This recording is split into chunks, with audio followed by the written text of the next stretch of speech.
રામદાસના અવસાનને માત્ર 4 દિવસ જ થયા હતા. 12 દિવસનો શોક ચાલી રહ્યો હતો. એક દિવસ અચાનક એક કાર તેના ઘરની સામે આવીને ઊભી રહી. તેમાંથી એક માણસ બહાર આવ્યો અને શોકમાં બેઠેલા લોકોની વચ્ચે ગયો. કહ્યું, રામદાસના વારસદારો કોણ છે? બેઠકમાં 30થી 40 લોકો બેઠા હતા. તેઓ બધા અચાનક આવો પ્રશ્ન પૂછનાર વ્યક્તિ તરફ જોવા લાગ્યા. રામદાસનો પુત્ર પણ ત્યાં જ બેઠો હતો. ત્યારે રામદાસના 3 પુત્રોએ હાથ ઊંચા કરીને કહ્યું કે અમે તેમના પુત્રો છીએ. કહો, શું કામ છે? તે વ્યક્તિએ રામદાસના 3 પુત્રોને ધ્યાનથી જોઈને કહ્યું કે 20 વર્ષ પહેલાં રામદાસ મારા શહેરમાં નોકરી કરતા હતા. તે સમયે તેણે મારી પાસેથી કેટલાક પૈસા ઉછીના લીધા હતા. તે રકમ હવે વ્યાજનો સમાવેશ કરીને હવે તે 20 લાખ રૂપિયા થઈ ગયા છે. આજે હું એ પૈસા લેવા આવ્યો છું. આ વ્યક્તિએ આટલું કહ્યું કે તરત જ ત્યાં હંગામો મચી ગયો. રામદાસનો મોટો દીકરો જે સરકારી નોકરીમાં હતો તેણે ઊભો થઈને કહ્યું કે મારા પિતાએ તારી પાસેથી પૈસા ઉછીના લીધા હોવાનો તારી પાસે શું પુરાવો છે? તે માણસે હસીને કહ્યું, હું વકીલ છું. હું એટલો મૂર્ખ નથી કે કોઈ પુરાવા વિના જ આવું. મારી પાસે પૈસાની લેવડ દેવડ માટેનો કોન્ટ્રાક્ટર લેટર છે, જેના પર તમારા પિતાએ પોતાના હાથે સંપૂર્ણ વિગતો લખી છે અને તેમની સહી પણ કરી છે. મોટા દીકરાએ કહ્યું કે હું કોઈ કરારમાં માનતો નથી. તું મને છેતરપિંડી કરનાર લાગે છે. 20 વર્ષ સુધી ચૂપચાપ બેઠો રહ્યો, પછી પિતાના અવસાન પછી તમારું અચાનક આગમન. આ બધું શું છે? મારા પિતાએ પૈસા લીધા હોય તો પણ તેમના મૃત્યુ બાદ તેમની સાથે કરાર પૂરો થયો. હું આ પૈસા ચૂકવવાનો સ્પષ્ટ ઇનકાર કરું છું. રામદાસનો બીજો પુત્ર જે કોન્ટ્રાક્ટર હતો તે બિલ્ડિંગની કન્સ્ટ્રક્શનનું કામ કરતો હતો. તે પણ ઊભો થયો અને બોલ્યો, વકીલ સાહેબ, તમે જે પગે આવ્યા હતા એ જ પગે પાછા જાઓ. જો તમને પૈસા જોતા હોય તો તમે અમારા પિતા જીવતા હતા ત્યાં સુધી આવ્યા હોત. અમારા પિતાએ અમને ક્યારેય કહ્યું નથી કે તેમના પર કોઈ દેવું છે. વકીલે કહ્યું કે તે અગાઉ આવ્યો ન હતો કારણ કે પૈસા વસૂલવાનો કરાર આજની તારીખનો હતો. પાછા જવાની વાત કરીએ તો હું તમને કહી દઉં કે હું અહીં કોઈ ઝઘડો લડવા આવ્યો નથી. હું શાંતિથી અહીંથી ચાલ્યો જઈશ. પરંતુ જો તમે લોકો તમારા પિતાની લોન ચૂકવવાનો ઇનકાર કરશો તો હું કોર્ટમાં કેસ લડીશ. પણ મારા રામદાસજી સાથે સારા સંબંધો હતા. હું નથી ઈચ્છતો કે તેના મૃત્યુ પછી તેનું સન્માન કલંકિત થાય. તો હું તમને કંઈક કહેવા માગું છું. હું તમને થોડા સમયની છૂટ આપીશ, પણ તમે લોકો લોન આપવા માટે હા કહો તો જ. 3 પુત્રો ચૂપ રહ્યા. લોન ચૂકવવાની હિંમત કોઈએ દેખાડી નહીં. વકીલે ફરી કહ્યું કે અહીં તમારા સમાજના લોકો બેઠા છે અને સગા સંબંધીઓ પણ અહીં બેઠા છે. શું તમે લોકો તમારા પિતાનું સન્માન નથી ઈચ્છતા? અચાનક રામદાસનો નાનો દીકરો દિનેશ ઊભો થયો અને કહ્યું કે તમે મને સાબુત બતાવો, હું પિતાનું પૈસા ચૂકવવા તૈયાર છું. આટલું બોલતાની સાથે જ તેની પત્ની જે અન્ય મહિલાઓ સાથે દરવાજે ઊભી હતી અને આખી વાત સાંભળી અને સમજી રહી હતી, તે ઝડપથી બહાર આવી અને પછી તેના પતિનો હાથ પકડીને અંદર લઈ ગઈ અને તેણીએ કહ્યું, તમે આ શું કહો છો?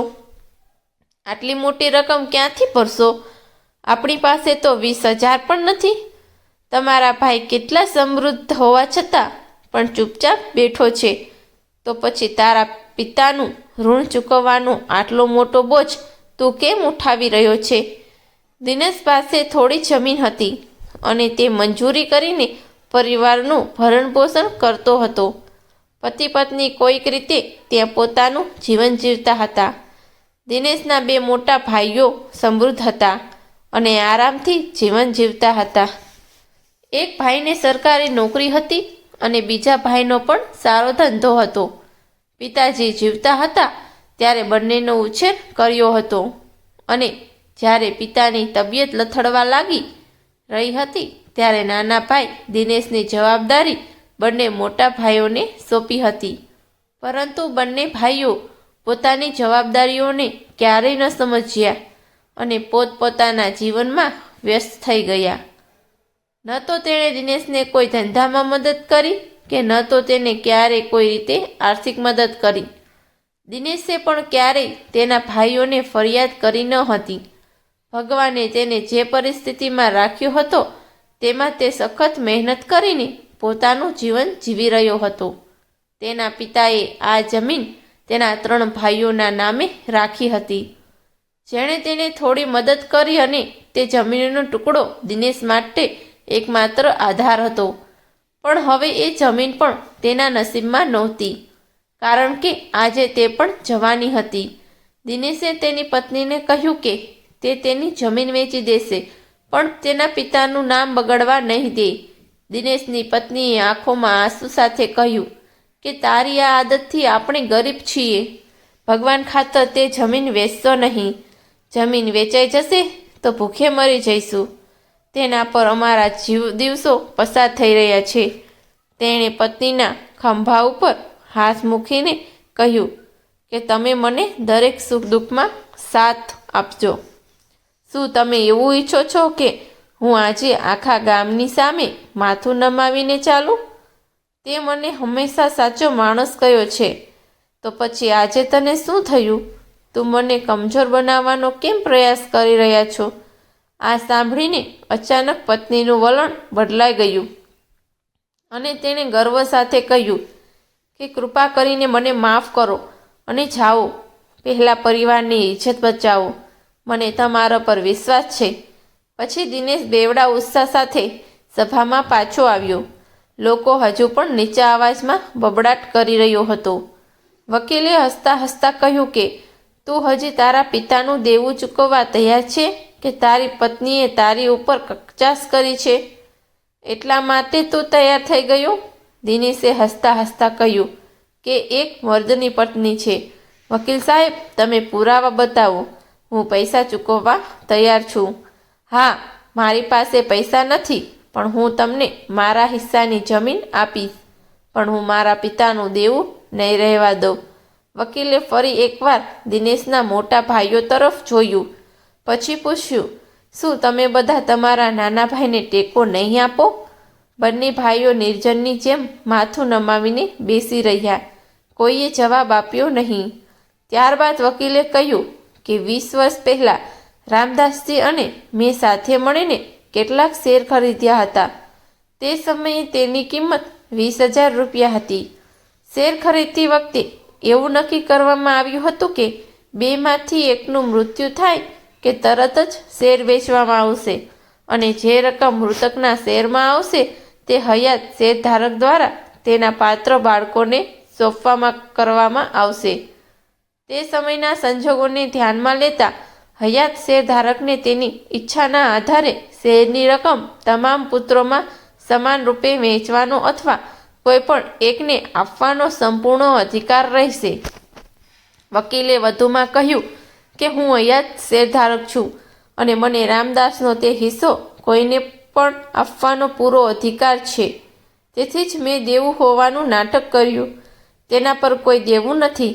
તેના બદલે શેર વેચીને અને ટેક્સ કાપીને હું કુલ 20 લાખ રૂપિયા તેના હિસ્સામાં આવ્યા છે અને હું તે 20 લાખ રૂપિયા રામદાસજીના નાના પુત્ર દિનેશને આપવાની જાહેરાત કરું છું. કારણ કે દિનેશ એક જ છે જે તે પૈસાનો સાચો માલિક છે. જે પુત્ર પોતાના પિતાનું દેવું ચૂકવવાનું પોતાનું કર્તવ્ય માનતા નથી, તેઓનો પિતાની મિલકતમાં કોઈ હક નથી. આ સાંભળીને સૌ આશ્ચર્યચકિત થઈ ગયા અને રામદાસના બંને મોટા પુત્રો સ્તબ્ધ થઈ ગયા. તેઓની પત્નીઓ જેઓ થોડા સમય પહેલાં પોતાના ભાઈ ભાભીને મૂર્ખ માનતી હતી, તેઓ હવે તેમના પતિ તરફ નમ્ર નજરે જોઈ રહી હતી. વકીલે ઇશારો કરતા જ તેના માણસો 2 મોટી સુટકેસ લઈને આવ્યા અને દિનેશને આપી. આ જોઈને ત્યાં હાજર લોકોએ તાળીઓના ગડગડાટથી દિનેશનું સ્વાગત કર્યું. દિનેશ બંને સુટકેસ ઉપાડી રૂમની અંદર ગયો ત્યારે તેની પત્ની દોડતી આવી અને તેના પતિ સામે ભરેલી આંખે જોઈને કહ્યું કે આજે મને સમજાયું કે સત્ય, પ્રામાણિકતા અને સ્વાભિમાનના માર્ગમાં ઘણા કાંટા અને પીડા હોય છે, પરંતુ એક દિવસ ભગવાન ચોક્કસપણે સાંભળે છે અને જ્યારે પણ તે સાંભળે છે ત્યારે તે છપ્પર ફાડીને આપે છે.